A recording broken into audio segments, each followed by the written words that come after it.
कहानी की शुरुआत ऑस्ट्रेलिया के एक टाउन से होती है और साल होता है सन 1975 का। यहाँ पर हमें रॉबिन नाम की एक लड़की को दिखाया जाता है जो अपना घर छोड़कर यहाँ पर आई होती है। यहाँ पर उसने अपनी जिंदगी का एक सबसे बड़ा फैसला लिया होता है कि वो ऑस्ट्रेलियन रेगिस्तान को पार करेगी, लेकिन रॉबिन के पास ना तो रहने की जगह है और ना ही पैसे हैं जिससे वो अपना सफर कर सके।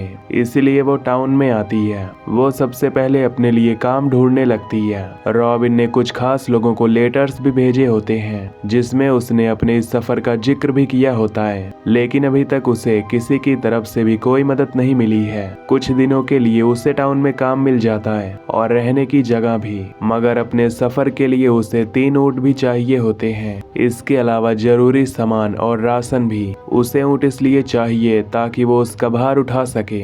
रॉबिन जिसे भी अपने इस सफर के बारे में बताती है तो वो उसे पागल समझने लगते हैं। अब इसी टाउन में एक कैमल फार्म होता है जिसके मालिक का नाम कर्ट होता है। रॉबिन उसके पास जाती है और अपने सफर के बारे में उससे बताती है, लेकिन कर्ट इसमें कोई दिलचस्पी नहीं दिखाता। दरअसल रॉबिन ने उससे ऊंट मांगे होते हैं, लेकिन कर्ट उससे कहता है कि तुम्हारा ये प्लान एकदम बेकार है। रॉबिन कहती है कि 1935 में मेरे फादर ने अफ्रीका के कालाहारी डिजर्ट को पार किया था, वो तो बेकार नहीं था। लेकिन कर्ट फिर भी नहीं मान रहा होता। रॉबिन उसे समझाती है कि मैं एक मेहनती लड़की हूँ। तब कर्ट को एक ख्याल आता है। वो कहता है कि तुम 8 महीने मेरे लिए काम करो, वो भी बिना पैसों के। मैं तुम्हें ऊंट को काबू कैसे करना है ये सिखा दूंगा और 8 महीने के बाद मैं तुम्हें 2 ऊंट दे दूंगा। रॉबिन कहती है कि क्या हम कोई एग्रीमेंट साइन करें? तब कर्ट जवाब देता है कि नहीं, मैं वादे का पक्का हूँ। कर्ट की वाइफ उसे अपने घर में रहने के लिए कहती है, लेकिन रॉबिन बाहर ही अपना टेंट लगाती है। इन 8 महीनों में रॉबिन ऊंट के बारे में बहुत कुछ सीख जाती है। कर्ट कोई अच्छा इंसान नहीं होता।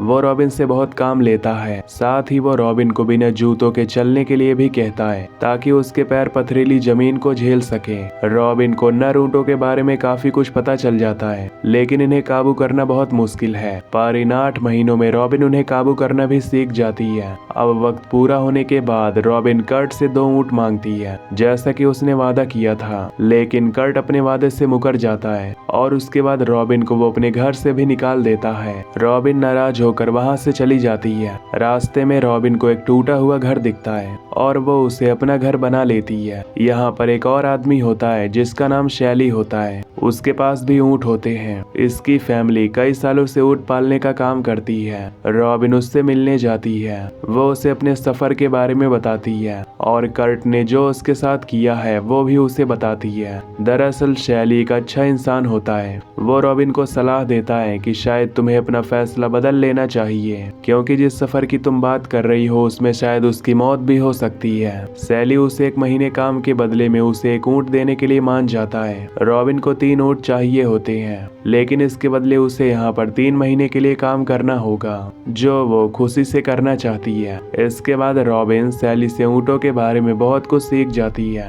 अब कुछ टाइम बाद रॉबिन से कुछ दोस्त मिलने आते हैं। वो जब रॉबिन को इस हालत में देखते हैं तो उन्हें बहुत बुरा लगता है। वो रॉबिन को सलाह देते हैं कि वो अपने सफर को कम कर ले, लेकिन वो एक अलग इंसान होती है जो दुनिया की भीड़ भाड़ और लालच से दूर रहना चाहती है। इन्हीं में से एक फोटोग्राफर होता है जिसका नाम रिक है। दरअसल रिक ने ही रॉबिन को ये सलाह दी थी कि नेशनल जियोग्राफिक चैनल वाले तुम्हारे सफर को स्पॉन्सर कर सकते हैं, क्योंकि रॉबिन को पैसों की भी जरूरत है। अगली सुबह रॉबिन के दोस्त चले जाते हैं। अब 1 महीना काम करने के बाद सैली उसे एक ऊंट दे देता है। कुछ दिनों बाद रॉबिन को पता चलता है कि वो ऊंटनी प्रेग्नेंट है। रॉबिन फैसला करती है कि वो थोड़ा इंतजार करेगी। इसके बाद वो फिर से कर्ट के फार्म पर जाती है ताकि वो उससे अपने 2 ऊंट ले सके, लेकिन वहां पहुंचने पर उससे पता चलता है कि कर्ट ने अपना फार्म किसी और को बेच दिया है। रॉबिन ऊंटों के सौदे के बारे में डेविड नाम के एक आदमी से बात करती है, लेकिन वो आदमी रॉबिन की बात नहीं मानता और कहता है कि कर्ट ने मुझे किसी सौदे के बारे में नहीं बताया। दरअसल ये आदमी यहाँ पर नया होता है और जब रॉबिन देखती है कि उससे ऊँट नहीं संभाले जा रहे तो वो उसकी मदद करती है और उसके बाद वो आदमी रॉबिन को ऊँट दे देता है, जिससे रॉबिन को बहुत खुशी होती है और वो नेशनल जियोग्राफिक वालों को लेटर लिखती है जिसमें वो अपने सफर के बारे में बताती है और साथ ही रॉबिन को स्पॉन्सरशिप की भी उम्मीद होती है। अब सफर पर निकलने से कुछ दिन पहले सैली रॉबिन को कहता है कि अगर उसे कोई नर ऊँट अपनी तरफ भागता हुआ दिखाई दे तो वो एक पल के लिए भी ना सोचे और उस ऊँट को शूट कर दे। सैली अपनी तरफ से उसे एक गन भी देता है। रॉबिन ने अपने फादर और सिस्टर को एक लेटर भी लिखा होता है कि वो कुछ दिनों में ही अपने सफर पर निकल जाएगी। असल में रॉबिन की सिस्टर शादीशुदा होती है, इसीलिए वो रॉबिन के लिए भी यही चाहती है कि वो भी एक अच्छी जिंदगी गुजारे,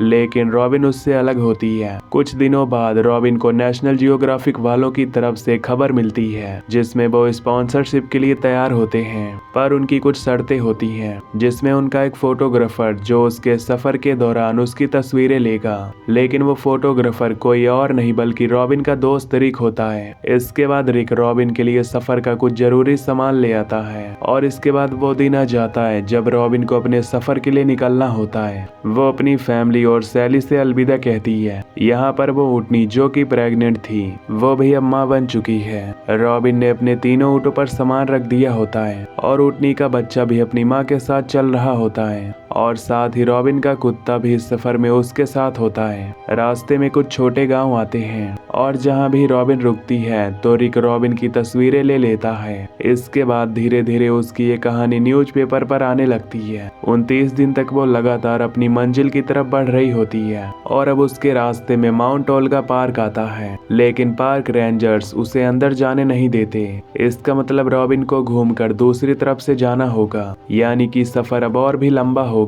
इसके बाद वो वहीं पर ही रात बिताती है। माउंट ओल्गा के करीब रिक उसकी कुछ तस्वीरें लेता है और अगले दिन रॉबिन अपना सफर शुरू कर देती है। रिक कभी कभी उसे मिलता है। असल में रॉबिन को तस्वीरें लेना पसंद नहीं होता, लेकिन रिक हर वक्त उसकी तस्वीरें खींचता रहता है। एक दिन बहुत बड़ा तूफान आ जाता है और रिक रॉबिन की मदद करने के बजाय उसके फोटोज ले रहा होता है, जो बात रॉबिन को बिल्कुल भी अच्छी नहीं लगती और वो उस पर बहुत गुस्सा करती है। इसके बाद कई दिन गुजर जाते हैं। रॉबिन अपना सफर जारी रखती है। इस सफर में कुछ दिन उसके लिए बहुत मुश्किल होते हैं तो कुछ दिन बहुत अच्छे। ऐसा करते करते 2 महीने बीत जाते हैं। रॉबिन के ऊँट अभी भी सही सलामत होते हैं, लेकिन रॉबिन बहुत थक गई होती है और साथ ही बहुत कमजोर भी। अब एक दिन जब वो सोकर उठती है तो उसके सभी ऊँट गायब होते हैं। वो काफी परेशान हो जाती है और वो उस रेगिस्तान में अपने ऊँटों को ढूंढने लगती है। काफी देर तक ढूंढने के बाद उसे अपने ऊँट मिल जाते हैं और उसके बाद वो अपना गुस्सा अपने ऊँट पर निकालती है। अब इसके बाद वो एक गांव में पहुंचती है। रिक और उसका एक साथी वहां पर रॉबिन का इंतजार कर रहे होते हैं। वो 1-2 दिन इसी गांव में बिताती है। अगले दिन रॉबिन को बताया जाता है कि उसके रास्ते में एक ऐसा इलाका आएगा जहां के लोग उस जमीन को पवित्र मानते हैं और किसी बाहरी औरत को वहां जाना मना है। इसका मतलब कि रॉबिन को फिर से घूमकर जाना होगा। इसके बाद रॉबिन ना चाहते हुए भी उस रास्ते को चुनती है। ये रास्ता इतना खतरनाक होता है कि यहाँ पर रॉबिन की जान भी जा सकती है, लेकिन रॉबिन फिर भी हिम्मत नहीं हारती। वो लगातार आगे बढ़ती रहती है। एक दिन जब वो रास्ते में आराम करने के लिए बैठती है तो उसे 3 नर ऊँट अपनी तरफ आते हुए दिखते हैं। तभी वहां पर रॉबिन को सैली की बात याद आ जाती है और तभी वो अपनी गन निकालती है और उनमें से 2 ऊँटों को मार देती है। हालांकि ये करते हुए उसे बहुत दुख होता है। इसके बाद जब वो आगे बढ़ रही होती है तो रास्ते में उसे एक नदी दिखाई देती है जहां पर वो अपने जानवरों को और खुद भी नहाती है और तभी वहां पर कुछ लोग आते हैं। इनमें से 3 आदिवासी और एक ऑस्ट्रेलियन होता है। इस आदमी का नाम जोसेफ होता है। रॉबिन जब अपने सफर के बारे में इन्हें बताती है तो इन्हें काफी हैरानी होती है। जोसेफ कहता है कि जो रास्ता तुमने चुना है वहां पर गहरी खाई है, तुम वहां पर भटक जाओगी।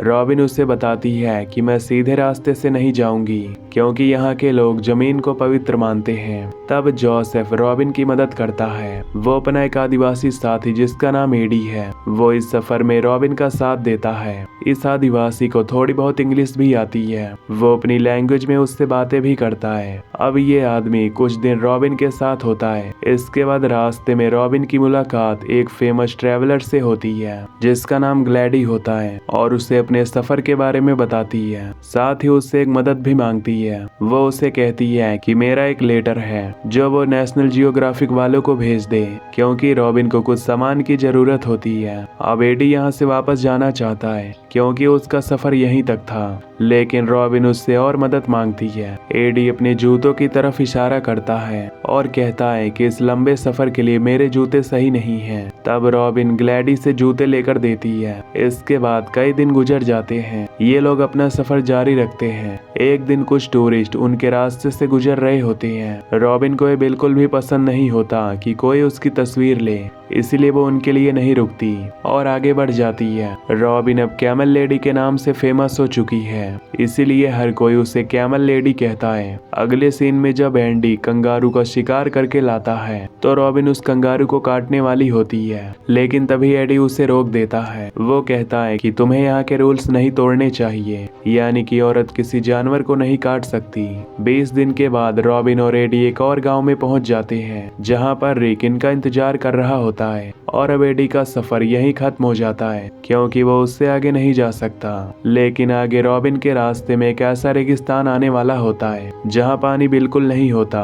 रिक रॉबिन से कहता है कि मैं कोशिश करूंगा हर एक जगह पर तुम्हारे लिए पानी का इंतजाम करूं। कुछ दिनों के बाद रॉबिन उस रेगिस्तान में कदम रख देती है, लेकिन यहाँ पर उसकी हालत अच्छी नहीं होती। उसका दिमाग काम करना छोड़ रहा होता है और साथ ही उसे अजीब अजीब चीजें दिखाई दे रही होती है। एक दिन वो अपना कंपास खो देती है और काफी ढूंढने के बाद उसे कंपास तो मिल जाता है, लेकिन वो अपनी यादों में ही खो जाती है। लेकिन फिर भी वो रुकती नहीं, आगे बढ़ती रहती है और एक दिन वो एक घर के सामने पहुंच जाती है। वो काफी देर तक वहां पर खड़ी रहती है। उसे लग रहा होता है कि ये भी उसका वहम है, पर ऐसा नहीं होता। वहां पर एक बूढ़ी औरत आती है और उसे अपने घर में ले आती है। वो लोग उसे खाना भी देते हैं और नहलाते भी हैं। उन्हें जब पता चलता है कि रॉबिन इतना बड़ा सफर करके यहाँ पहुंची है तो ये काफी हैरान हो जाते हैं। अब कुछ दिन रॉबिन वहीं पर रहती है और उसके बाद वो फिर से अपने सफर पर निकल जाती है। एक दिन उसका कुत्ता प्यास की वजह से जहर पी लेता है जिससे उसकी मौत हो जाती है। रॉबिन को अपना डॉग खोने पर बहुत दुख होता है। वो बहुत टूट जाती है क्योंकि बचपन में भी उसने अपने कुत्ते को खो दिया था और रॉबिन अब अपनी मंजिल के बहुत करीब होती है। वो एक जगह पर रुकती है। इसके बाद वहां पर बहुत सारे जर्नलिस्ट और रिपोर्टर्स आते हैं क्योंकि रॉबिन के सफर के बारे में सबको पता चल चुका है, इसलिए वो उससे मिलने आते हैं और बहुत सारी तस्वीरें लेते हैं। लेकिन रॉबिन किसी से भी नहीं मिलना चाहती। वो बहुत दुखी होती है। रॉबिन ने लगभग अपना सफर पूरा कर लिया होता है। कुछ दिन वो और रिक एक गाँव में रहते हैं। इसके बाद वो अपने इस लंबे सफर को पूरा कर लेते हैं। रिक समंदर के किनारे उसका इंतजार कर रहा होता है और रॉबिन उसे अपने गले से लगा लेती है और इसी के साथ ये मूवी यहीं पर एंड हो जाती है। तो दोस्तों, अगर आपको ये मूवी की एक्सप्लेनेशन पसंद आई हो तो वीडियो को लाइक और चैनल को सब्सक्राइब कर देना। Till then take care, love you, bye bye.